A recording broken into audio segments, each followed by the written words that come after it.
Greetings everyone, and Great here from another Company Rose not Company Rose 1.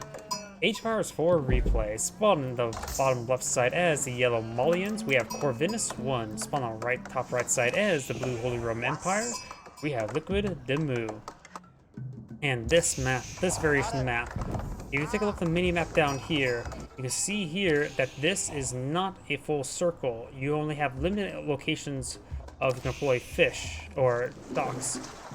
I've been messing around with what would be good options. I've been trying to understand shorefish and shorefish. Quick rundown.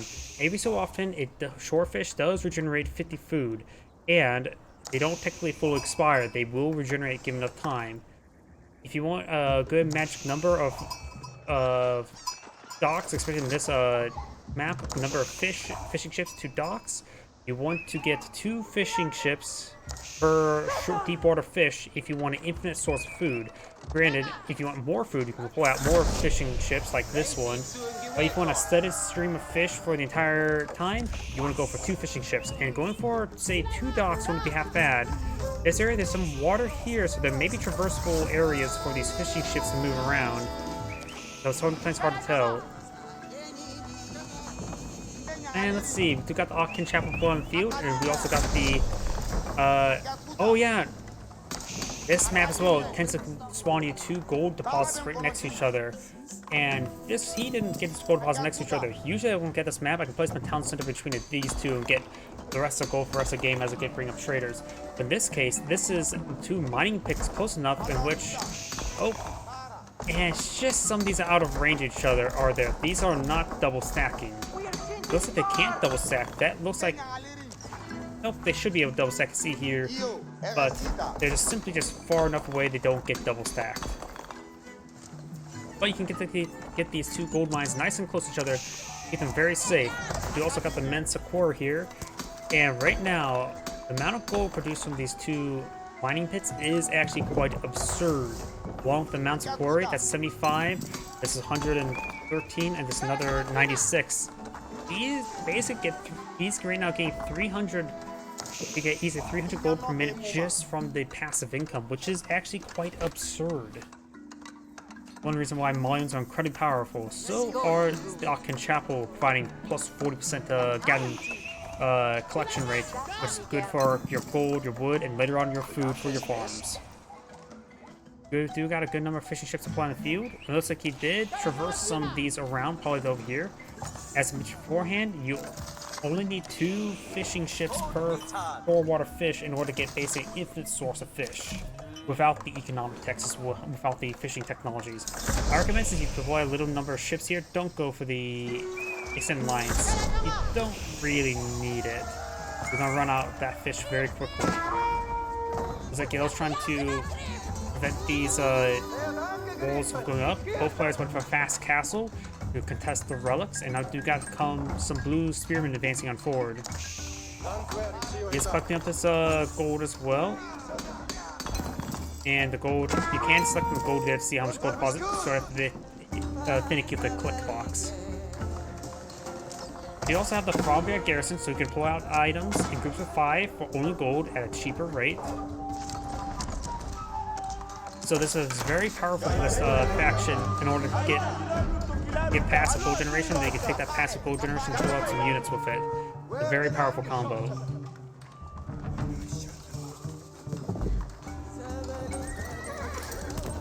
Do now have a stable being put on field. Good archers hit there onto these spearmen. These 3 spearmen there. He's trying to torch down, try to get access to these relics. This relic can be claimed. This relic has been walled on off. Very nice. This relic has not been claimed. He only needs an eye for a prayer tent or whatever it's called for the Malians, the mosque. Good is there onto these spearmen there. And now we do got the prelate grabbing that relic. Of course, we got the... Oh, that's not the Reganese Cathedral. That is the Burgrave Palace, which is a barracks that can produce stuff really, really fast. 400% faster. Nothing too crazy, honestly. But of course, you can get a mass amount of units pulled out quickly whenever you so choose, and minimize your infrastructure.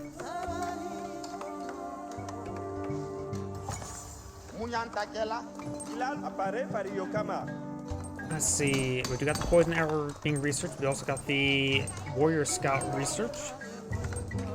You know, if you got this prelates grabbing these relics, this one could potentially be walk aroundable, but I think it is butt up against the sea.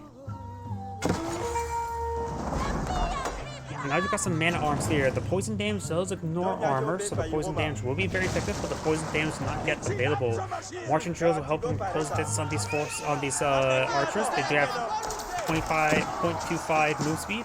The combat charge has worn off, and these guys do have inherently faster, but it's doing some good stutter step there. Got a couple man arms here, which have been upgraded to heavy mace. He probably should have gone for two-handed weapons, honestly, at this current rate.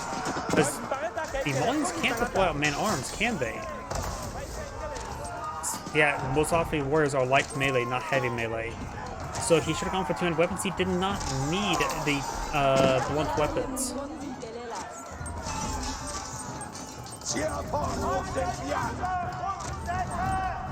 Now I've got poison damage here.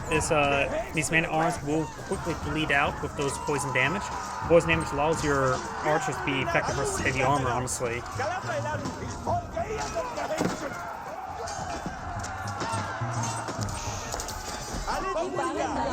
We do have some Musasi warriors now being put on the field. I believe they do extra damage versus heavy. Yeah, plus 10 versus heavy.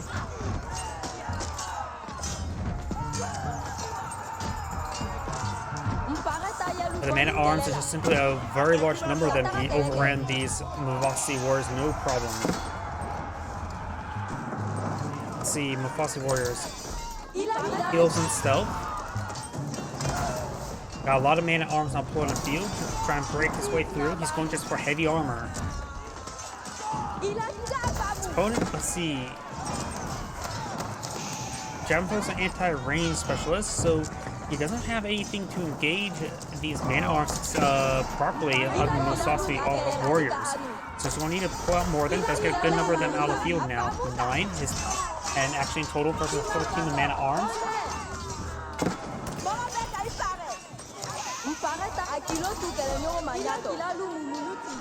And while these forces should do find the Mufasi warriors, they have 105 health. It's not a whole lot. Man arms have 155 health. The Mufasi warriors at times group 3 is 360. The base one are 50-30. That's actually really cheap compared to man arms. They're meant to be a counter unit, that's for sure. Looks like these man arms will be cleaned on up. And that man arms will be cleaned up as well.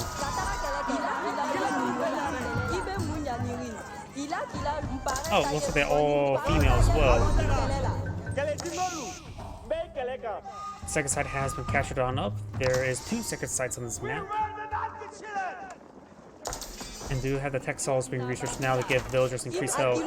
More than Musasi warriors being put on field. Dragon Spearmen should be reasonably well against them. Or Landschnecks. Landschnecks do sweep damage. So more Landschnecks are being put on the field. Very nice. We got some archers here. Archers do bonus damage versus light melee, which means they will do bonus damage versus the Landschnecks. So Archer Musasi warriors should be a reasonable enough counter against his opponent. Looks like the Musasi warriors are actually pretty fast. They have the same movement speed as the opponent's spearmen with marching drills. Hawken Chapel is providing some great collection right there. Blue has more villager production at the moment, or civilian production. Yellow has not deployed out any sort of fishing ship. So Blue has a solid grasp of food income, assuming he didn't overfish.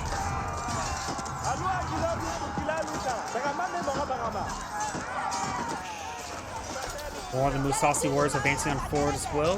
Looks like Blue's front line will break through. More Landschnecks being pulled on the field. And here's another thing as well. If he wouldn't knock out the two-handed mace research, then the man arms would be equipped with two-handed swords, which could easily make it harder for Yellow to engage the Landschnecks when they have both a similar model like that. So I think going two-handed mace was actually very detrimental. He should have not gone for two-handed, not two-handed mace, two-handed for blood. He should not have gone for blood weapons. Landschnecks are getting focused down. Do got some archers here as well. Archers do bonus hit versus light and melee infantry, so that's actually a good counter to the veteran Musafati warrior, Musafati warriors, because they do bonus damage versus them.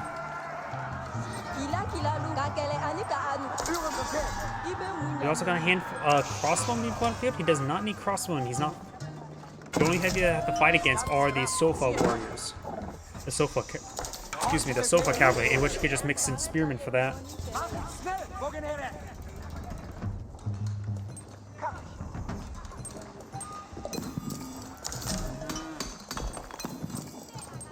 Gold's been collected up quite significantly. This gold deposit's been cleaned up quite significantly as well. And right now, Yellow's just only deploying up gold-based assets. He does get some cows back here. Cows have been nerfed. They no longer provide the same collection rate as boar or deep-sea fish. Just want to try to claim that relic as well. This gets the forces engaging. The most saucy warriors are getting focused down by these archers, which is great for blue. And so the main arms are engaged as well. And regardless of what these archers shoot at, they will love to hit anything. But do now have a soulful warrior, which is a heavy melee unit.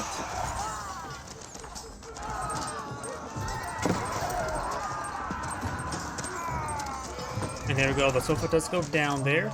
He is using the archers to engage the archers. And now the heavy melees of the maces of the man-arms will be useful against the sofas, as well as the spearmen. Another group of veteran sofas, not sofas, also party. You also get javelin throwers as well.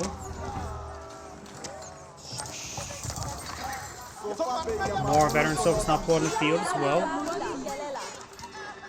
Yellow's not in a great position at the moment. The lack of fishing ships is going to be fighting pretty very serious problem. But you can see here the 3 fish ships is collecting up these food deposits very quickly. In fact, this one's almost expired, though there's still this fishing deposit over here, but he may not be able to reach that. And this is one reason why I say 2 and not 3 or 4. That'll provide you an infinite source of food.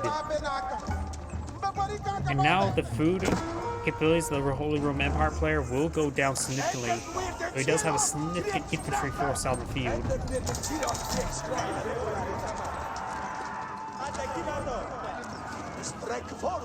These forces are falling back. These forces are currently doing nothing. Could go for siege engineers to pull out some battle rams. So the veterans so far are engaging. He doesn't want to lose his man-at-arms, or just trying to draw them away. Veterans so far, they don't have a charge attack, and their inherent damage is a little bit less than other heavy cav. Let's see if we take a look at their exact description. Cheaper than heavy cav, reduced health and armor, which I think is very similar to Keshik. They're a little bit cheaper than Keshik as well. I think Keshik's what? 120.80.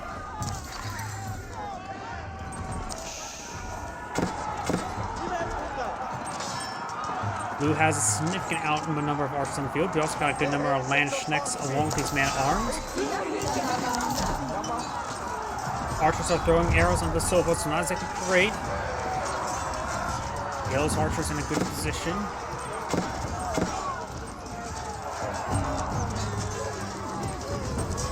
And looks like Blue's force will just simply overwhelm Yellow.